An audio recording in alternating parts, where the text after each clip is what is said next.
Anyway, mga kababayan, ito pa.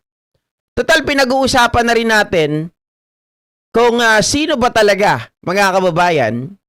Ito, dito daw, meron pong nag-leak na isang senador, mga kababayan, na si Bato de la Rosa ay wala na daw po sa Senate. Nawala na po sa premise ng Senado. Oy, mga kababayan, sino kaya itong naghudas kay Bato? Bibigyan ko kayo ng clue kung sino ito, mga kababayan. Pero ito po yung balita hinggil sa bagay na yan. Sabi rito ng bilyonaryo, mainit na chismis ngayon. Ayon sa isang mapagkakatiwalang Tweety bird ng Senado, may isang senador daw ang nag-leak na nakatakas na si Bato. Allegedly, tatlong tao raw umano ang nagplano ng buong cast ng Batang Quiapo drama. Kaya props po na mahahaba isa umano sa tatlo hindi binoto. Kaya props pa na mahaba isa umano sa tatlo hindi binoto. Isa daw sa tatlo ay hindi binoto. Nung nakaraan, meron tayong content, mga ka-GPnatics, na kung saan po gusto rin ng isang senadora na kauna-unahan na maging babaeng Senate President, 'di ba, sa history ng Pilipinas. 'Di ba? So, yun yung pumapasok sa isip ko. Yun yung pumapasok sa isip ko. Pero dito sabi, bakit tatakas? Hindi raw welcome si Bato. Boto lang niya talaga ang kailangan para ma-block ang impeachment at makuha ang majority.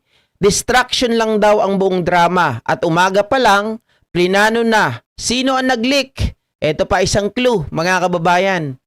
Ang clue dito, ito daw ay polo sport. Polo sport.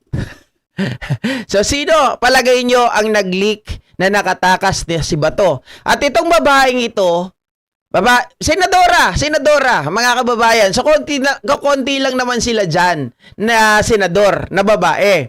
Okay? So, itong taong ito ay magiging mahalagang parte din daw sa mangyayaring rigodon sa Lunes sa pagpapalit ng bagong administrasyon. Sa pagpapalit ng bagong Senate President sa Lunes, mga kababayan. Kasi dyan, di ba nabanggit itong si Joel Villanueva, ito yung isa daw na magiging missing piece or mahalagang piyesa para mapalitan ulit itong si Alan Peter Cayetano. Well, in fact, meron tong pahayag dati, mga kababayan, na nagsabi daw kay Trillanes, Sonny, wag mong pagkakatiwalaan yan si Cayetano. Kahit kailan, wala akong tiwala dyan. Sige nga, mga kababayan, sino kaya itong tao na to na ang clue? Polo sport. Polo sport. Di ba? Polo sport. Sige, sabihin nyo kung sino, mga kababayan. Nakakatuwa, no?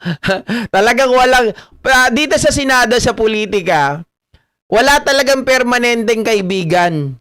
Basta ito po ay may kinalaman sa kanilang sariling interes. Pag ito ay may kinalaman sa kanilang sariling kapakinabangan, wala. Anytime magpapalit-palit. Kasi nadismaya na to mga kababayan. Nadismaya na daw itong tao na to. Okay? Nadismaya na kasi siya talaga ang gusto na maging Senate President. Pero tinabla nitong si Cayetano. Ay, grabe naman. Ang gagaling nyo talaga. Well, eto rin yung nakita ko, mga kababayan, na sa clue kasi nakalagay doon, polo sport. Di ba ang may-ari ng polo sport is Ralph Lauren? Di ba? Hindi ko alam kung tama. Pero Ralph Lauren ang may-ari ng polo sport. So, Lauren Ligarda. Mga kababayan. Paano yan, GP? Tinanggal, etong si Lauren Ligarda, di ba? Inayawan na yan ngayon.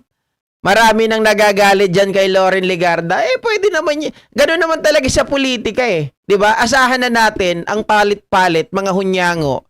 Di ba? Kung saan sila makikinabang, kung ano ang magiging kapakinabangan nila, doon sila kakapit. Inanilipiste si Loren. Oo. Si Loren Ligarda ang kumausap kay Sentry, sabi ni Ma'am Telma. Alam na alam nyo ha. Imposibleng si Risa. Oo, tama. Sabi ni May Chan, si Loren. Cordapia Makoy, si Loren. Mama ni Promil Kid. Oh, wala. Tama talaga kayo lahat, mga kababayan. Your guess is good as mine. Kasi ito rin yung nakikita ko. Talaga na nagsabi, mga kababayan, na nakatakas na si Bato de la Rosa. Na wala na po siya sa premise ng Senado. Okay? So, binabanggit din dito na 3 araw na daw plinano, mga kababayan, ang drama ng Batang Quiapo. kaya pala meron dong takbuhan, di ba? Habulan, putukan. Sabi na nga ba si Paru-Parong Ligarda? Kaya nga, di ba? Ito yung political butterfly. Di ba? Pero again, guys, hindi na ako na surprise.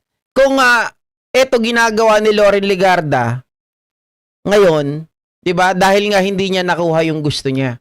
Ginagawa ito ni Loren Ligarda dahil masasabi natin, mga kababayan, may gusto rin siyang makuha. No? Sana nga lang matuloy na ang palitan sa susunod na Lunes para matuloy po ang 7 days pre-trial nitong si Alan Peter Cayetano. 'Di ba? Mag-expired na, pre-trial lang kasi. 'Di ba? 1 linggong kahihiyan o 1 linggong pag-ibig ni Alan. Wag nang maniwala sa 13 Judas. Wala akong pakialam kahit sino 'yan, mga kababayan. Basta sa akin, wag mapalitan lang si Cayetano, wag lang maupo si Cheese, wag lang maupo yung mga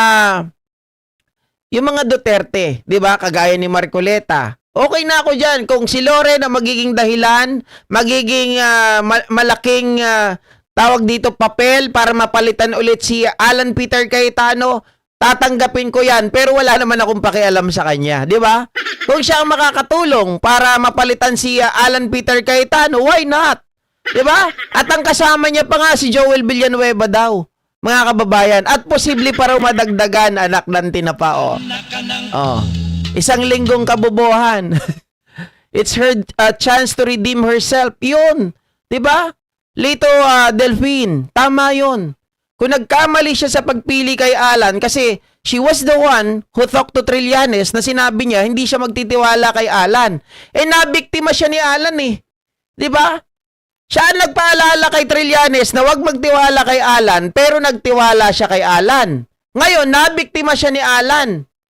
Anong nangyari sa kanya? Imbis na maging Senate President, mga kababayan, ginawa lang siyang pro tempore. 'Di ba? Oh. Wala.